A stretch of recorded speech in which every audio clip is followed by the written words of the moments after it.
정치권 소식 이혁근 기자 조금 더 짚어보겠습니다. 어서 오십시오. 더불어민주당이 제안한 3자 회동 이야기부터 해보겠습니다. 이재명 대표가 직접 제안한 겁니까? 공개 발언으로 한 건 아닙니다. 앞서 김기현 대표가 제안한 여야 대표 회담에 대해선 한마디도 하지 않았습니다. 네. 대신 최고위원들이 나서서 김 대표의 제안을 깎아내렸고 결국 역제안까지 나오게 된 겁니다.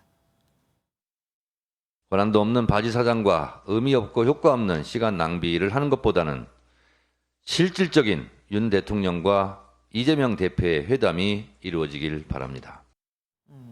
지금 김기현 대표를 바지 사장 취급을 한 겁니다. 어쨌든 민주당은 윤 대통령 없이는 둘이 절대 안 만나겠다. 이렇게 의지가 확고해 보입니다.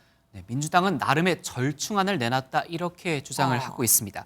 윤 대통령에게 8번이나 영수회담을 제안했지만 거절당했던 이 대표가 이번엔 김 대표까지 함께하는 3자 회동을 제안했기 때문이다. 이런 해석입니다.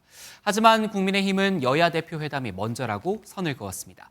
박정아 수석 대변인은 김기현 대표의 진정성을 받아들일 여건이 성숙하지 않은 듯하다며 민주당의 전향적인 태도 변화를 기대하고 기다리겠다고 말했습니다. 네. 대통령실은 야당의 3자 회동 제안에 별다른 반응을 내놓지 않았습니다. 반면 하태경 의원은 SNS에 강서 보궐선거 뒤 소통을 강조해온 윤 대통령의 입장에서는 국민께 그 진정성을 보여줄 좋은 기회라며 3자 회동 수용을 촉구했습니다. 네, 국민의힘으로 가보겠습니다. 인요한 혁신위원장이 임명이 됐습니다. 당내 반응은 어떻던가요? 네, 물망에 오른 후보들이 많았는데 위원장직들을 다 고사하면서 쉽지는 않았습니다. 네. 인선이요. 인 교수도 어젯밤 늦게서야 최종 결정을 내렸는데요. 쇄신기구를 내놓겠다고 한 지 11일 만에 인선입니다. 당 지도부는 물론 수도권 위기론을 제기했던 윤상현 의원 등 인선 자체에 대해선 대체적으로 긍정적인 반응입니다. 야, 이거 국민통합위원장이야? 이런 느낌이 들 정도였습니다만 이게 우리가 지금 해야 될 것은 국민통합이 아니라 변화혁신위원장. 문제는 혁신위가 권한을 가지고 움직일 수 있을지인데요. 한 중진 의원은 상징성은 충분하지만 혁신을 이끌 만큼 당을 잘 알지 의문이라고 말했습니다. 다른 한 초선 의원은요. 정치 혁신과 연결고리가 없다 이렇게 아쉬움을 표하기도 했습니다. 인 위원장은 오늘 김기현 대표와 만난 뒤에 무서울 정도로 많은 권한을 받았다고 강조하기도 했습니다. 그러니까 정치적 경험이 좀 적기 때문에 불안하다라는 말도 있긴 있다. 오늘 인선과 관련해서 김한길 국민통합위원장인가요? 이분의 이름이 여러 번 거론됐습니다.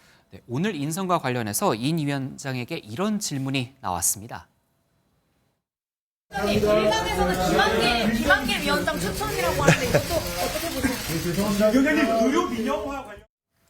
두 사람은 지난해 말 국민통합이 유튜브 채널에서 대담을 하기도 했었는데요. 김 위원장이 여권발 정계 개편을 주도할 거란 관측이 나오는 가운데 혁신위 인선에도 관여했을 수 있다 이런 거죠.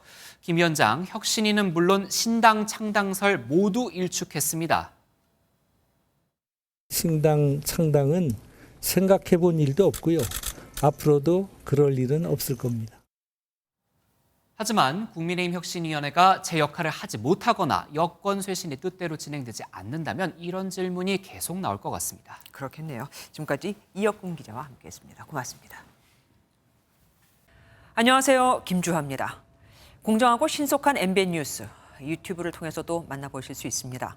특히 더 많은 뉴스와 라이브를 보고 싶으시다면 오른쪽을 눌러서 구독하시면 됩니다. 어렵지 않죠? 빠르고 정확한 뉴스로 계속 찾아뵙겠습니다. MBN 뉴스를 시청해주신 여러분 고맙습니다.